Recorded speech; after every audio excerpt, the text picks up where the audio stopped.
Sawa na ang bayan ko sa magnanakaw na tao.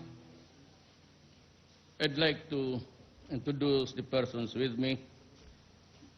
General Anyo, Chief of Staff, Lieutenant General Glorioso Miranda, the Commanding General, Philippine Army, Major General Arnel de la Vega, Commander of the 6th Division, Governor Pangongay Mango Dadato, Province of Sultan Kudarat,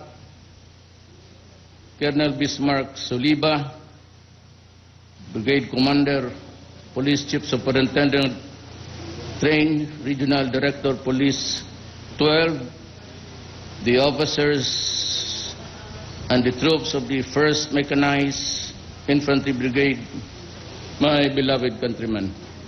Could somebody please, the commanding officer here, to give the tikas pahinga order.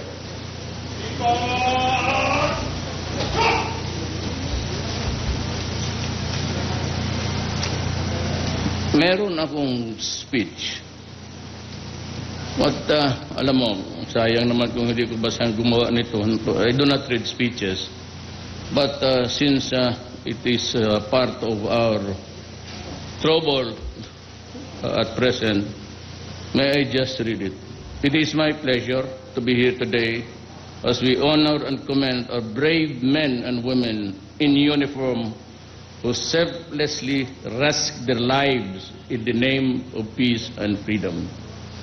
As our forces valiantly pursue the mission of quelling rebellion in Marawi City, let me assure our soldiers that the Filipino people is completely behind you in this fight to restore order and maintain peace in Mindanao.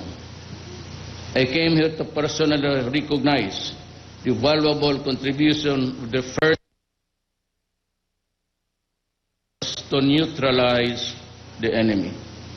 As reinforcement of our operations in Marawi, we have already dispatched the infantry company of the 1st Mechanized Brigade, composed of officers, 3 officers, 62 enlisted men, personnel, and armored vehicles. I am certain that these efforts will play a crucial role as we wrap up our operations in the next few days.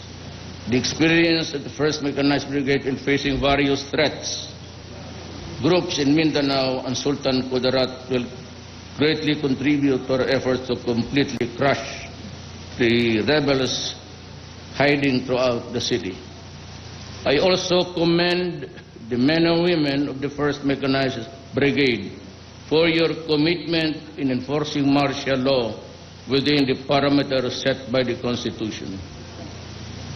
I thank you for the efficient handling of 858 operations, 12 of which led to encounters and 676 security checkpoints in various parts of Mindanao.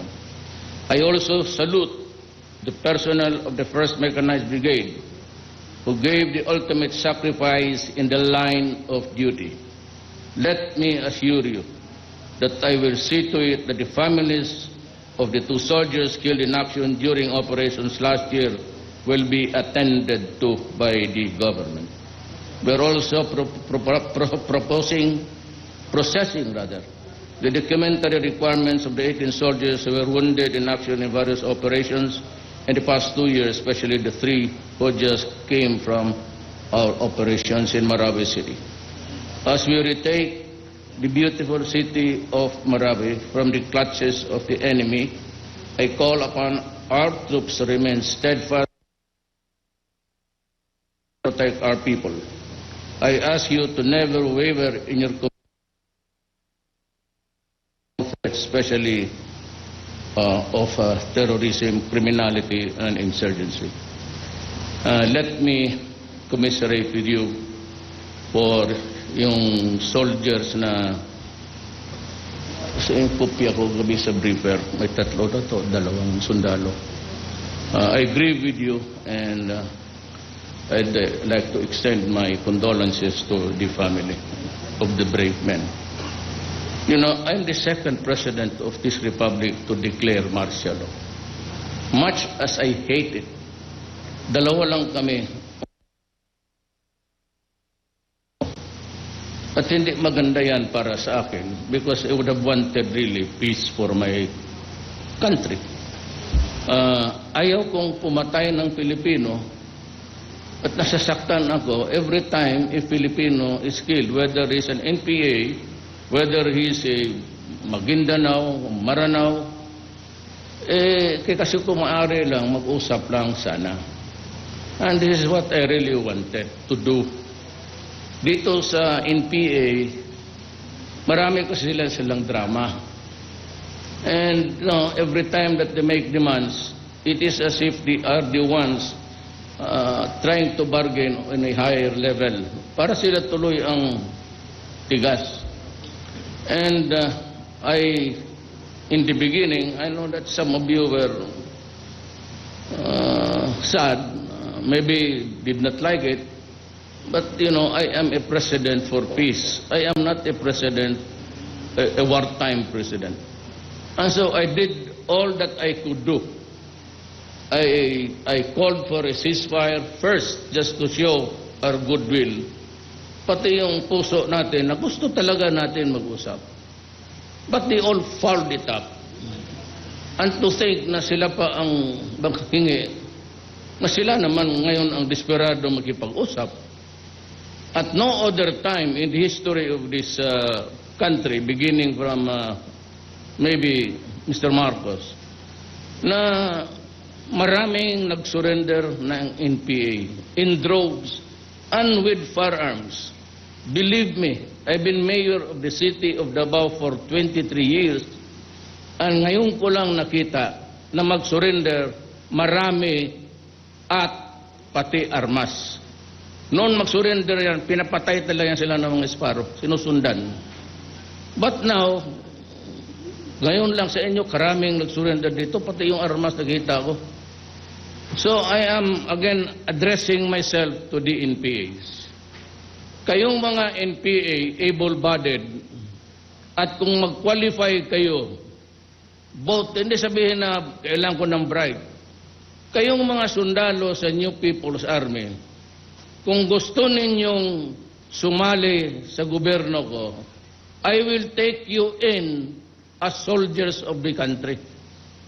And I will in-enlist ko kayo as soldiers. Anytime, bumaba lang kayo at mag-train kasi towards the end of the year, Nur Miswari, nag-usap kami, offered. I asked him, Nur, are you with me in this republic? Ano ba ito, republika o sisirain natin? We have been fighting for 50 years.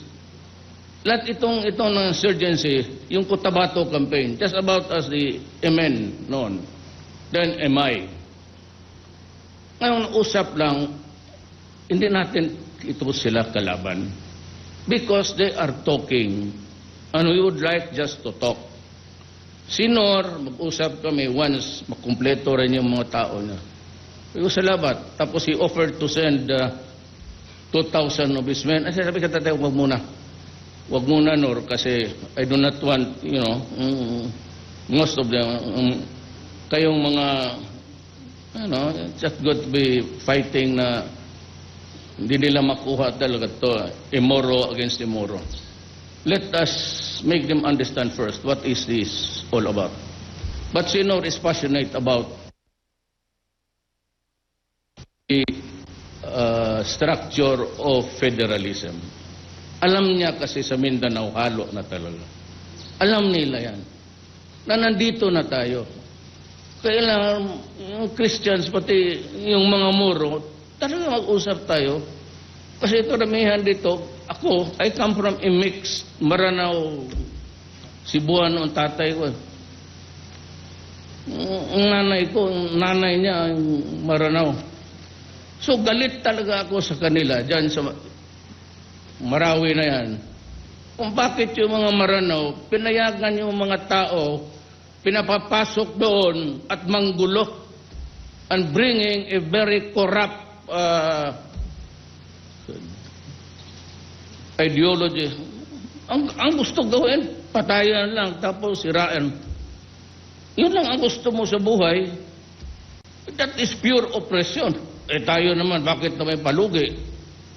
And to think that they're fighting a republic, hindi naman tayo nagkulang. And not in a million years, manalo sila sa atin. Ang liit itong gera na ito. Were it not for the fact na we are bound by rules, I could flatten Marawi in 2 days. In 24 hours, tapos yan. Tumbayin ninyo lahat yung gulo mo lahat ng bomba mo. At sabi ko nga, we are governed by rules because we are a republic. A democratic republic. Kaya tayo natagalan, kasi nauna sila doon, sinama naman ng mga taga-Maranao. Kaya galit ako. When I was young, I used to go to that Lake Lanao. When I used to visit my grandmother sa Lanao del Sur, kita ko yung Lake Lanao, kung nakita yun. Kaganda na lugar nung high school, I remember din. Kaya galit ako nitong mga Maranao. Nagdala doon ng ibang klaseng tao, yung iba hindi pa Pilipino. Ay naku. Pero kung sabihin mo na manalo sila, not in a million years, kaya natin yan. But alam mo, may order talaga tayo. Just na walang collateral damage, walang inosente mamatay. Nandoon na sila eh. Nakapwesto na sila bago tayo pumasok. Yung casualties natin may mag-usap. Yung nanay ni Maute, sabi ko, no, I will not talk anymore kasi marami na ang sundalo ko namatay. Marami na ang pulis ko namatay. Butang ina, huwag mo akong bulahin dyan, usap-usap na yan. Not anymore. Pagkatapos dyan, mag-usap tayo.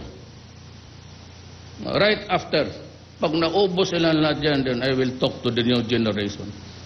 Sabihin ko, maranawan man tayo, sige, mag-usap tayo. Bakit sisirain mo yung lugar mo? Gago pala kayo eh. Ba't ka magdala doon ng mga ISIS? Foreign, ang gawa lang noon, patay ng tao, tapos magsira ng, yun lang. And they expect us to talk to them. I'm only willing to talk to Norm Iswari of the MNLF, Murad, ang NPA. Just give me the document na signed by the Norwegian government also. Because they offered the goods offices for us to talk to them. So, ibigay mo yung dokumento at mag-usap tayo. Kung wala yan, you have been fighting, I said, for 50 years. You want us to fight for 50 years? Ganun ang gusto ninyo. Toryo yan sa Pilipino to be there for 50 years. But pag ayaw ninyo, di sige. If that is what you want, we can fight another 50 years. But you cannot just itong republika na ito, bababuhin mo ng gira-gira, karami ko nang namatay na sundalo. So, wala. I'm sorry, but we have to fight.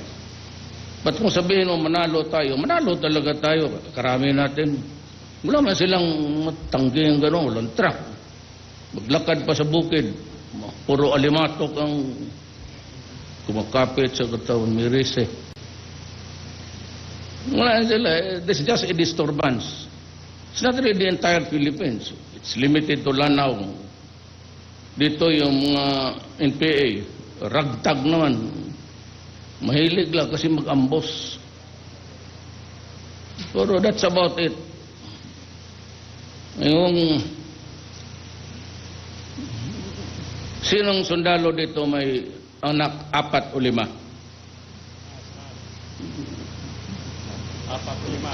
4 5. Kaya pauwiin ka agad ngayon. Kasi pag punta ko sa ospital, magtanong ako, bata, taga saan ka? Baga, Tugigaraw, sir. Kinang na Ilocano. Ilang anak mo? Sir, 4. Pag pin ko sa Purple Heart, sabihin ko, huwag ka nang bumalik dito ha. Paglabas mo sa ospital, umuwi ka na. Ako nang bahala doon sa general mo, sabihin, ako na bigyan kita ibang trabaho. Kaya kayo, kung sobra, wala, uwi, sino? Sabi ng totoo. Puro bakakon. Kasali niyang anak ninyo sa labas, ilan? Or yun, no? Masyado kasi awa ako eh. Alam mo, tanungin mo si John Anyo. Mahulo man o magkagayan, tinatanong ko na ilang anak mo. Pag magsabi 4, uwi ka na. Retire ka na, bigyan kita ibang trabaho. Gusto mo bouncer sa nightclub para busy ka. Mag-dutain mo na medyo ako. But you know, may nakita na ako na munting pera. I promised you that I will set up a foundation independently of the other benefits na nakuha ninyo. Ito para lang talaga sa edukasyon. Hindi sa pagkain. Para ito sa edukasyon lang ng mga anak ninyo. Buhay o patay, na makita mo na may nakita na akong 20 billion. Madagdagan ko lang before my end, the end of my term. If I can just raise another 30 billion, okay na kayo. Okay na, yung kita lang yan. Hindi ko ibigay na sa mga ano yan. Bigay ko diretso ko sa bangko. Ibangko ko. That 50 billion will can take care of the education of all of your children. Hindi yan, independently akong mag-retire ka dyan. No. Basta ito yung, this will assure. Kung nasa labas ng kapwa, you save it for the next, yung mga apo. But wala na kayong problema dyan sa edukasyon sa mga bata. So yan ang, I promise you, there is already the 20 billion. Over the years, dagdagan ko na lang para sigurado. Hindi niyo maubos yan, 50 billion sa interest. It's about, malaki. Silim, mga 70 million. Hindi na niyo maubos yan. Kailan man lang rin ang sundalo natin. That I can assure you. At saka, yung anong kailangan ninyo na hindi maibigay ng command, baka makatulong ako. Anytime. Just call me. Sa lahat ng mga wounded personnel, meron yan silang card, pati cellphone. But if you can just borrow, alam ng mga sundalo yan, Bongo, my aid, or anybody, meron kong card.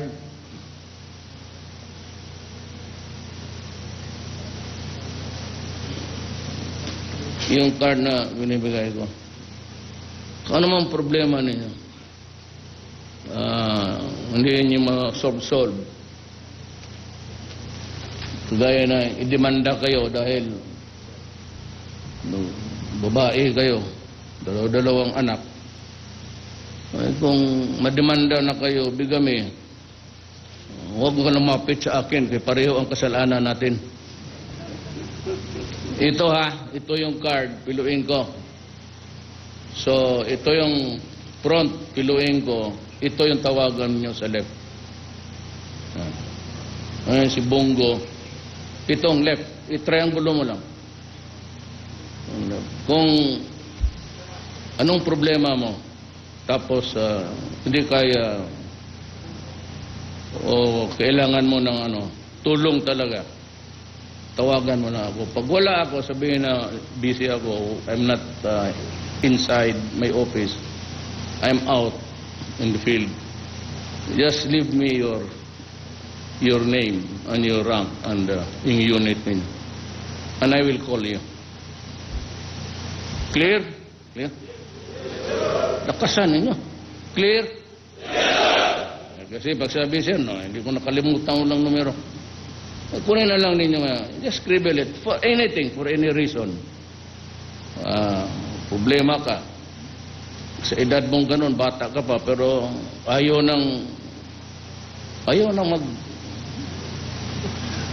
tindig yung uti ninyo. Siguro para natin, palaki. Ayan, sundalo. So, taguin niyo yan. Let me again kay may salute sa lalo na yung namatay. And I will be there to protect you. Now, regarding martial law, mga droga, and droga fueled martial law. Because martial or it was a direct fundraising nila, lahat yung mga Kristiyanos, pati yung Moro, nagmamanufacture ng droga, went into sa... Kaya itong, sabihin ko nga sa mga Moro talaga leader, okay magkumpiyansa nitong mga balik Islam? Ginagawa lang kayo ng gago niya. Ito yung mga kriminal, that's to seek protection, sumasali dyan. And it's because of the drug money, they were funding the terrorism. So pagka droga, it's part of rebellion. Kasali yan. Kasi ang pera na yan, hinihingi ng NPA, hinihingi ng mga terorista, it is partly responsible for what is going on now. So kasali ang droga because that is what really funded terrorism. Walang pera. Tinignan na namin. Ang ISIS napapadala ko konti. Alam mo sinong pinaka-regular na binibigyan ng pera ng mga ISIS? Yung police si Noblesa, yung babae. She was assigned sa Region 11 sa forensics.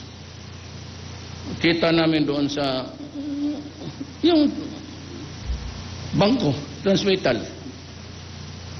Yun, isa lang yun, nakita namin. Pero ba wala, dito lang yan. They're funding the drug or protecting the drug para may magasto sila. So that is included in the crime of rebellion now. Part of the arms, part of the funding. And I said, do not be afraid. Wala kayong sagutin. I and I alone. Ako lang ang managot nito lahat. Hindi kayo, ako. At the end of the day, ako ang magpakulong kung nagkamali kayo. Kaya huwag kayong magkamali pagka hindi ka tumatama. Pag tinamaan lahat, tama yan lahat. May tama.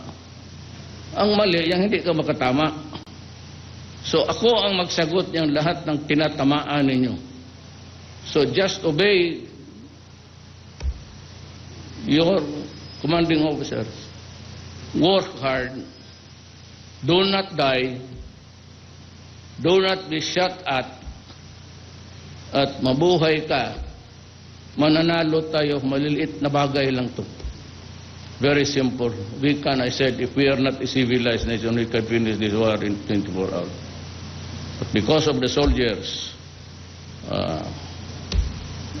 kunin niyo ang numero, ha? And let me know if you need anything. Thank you for the inspiring message, sir. At this juncture, may we request the President to join the officers and personnel for a photo opportunity in 4 batches. Let us start first with the Joint Task Force Talakudong.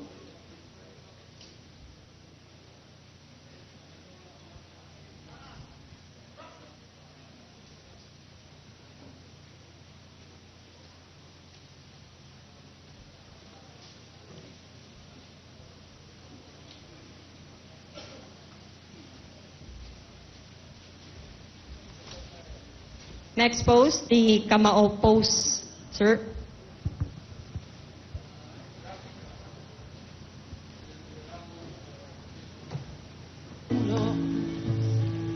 Thank you, sir. Next, the head pose.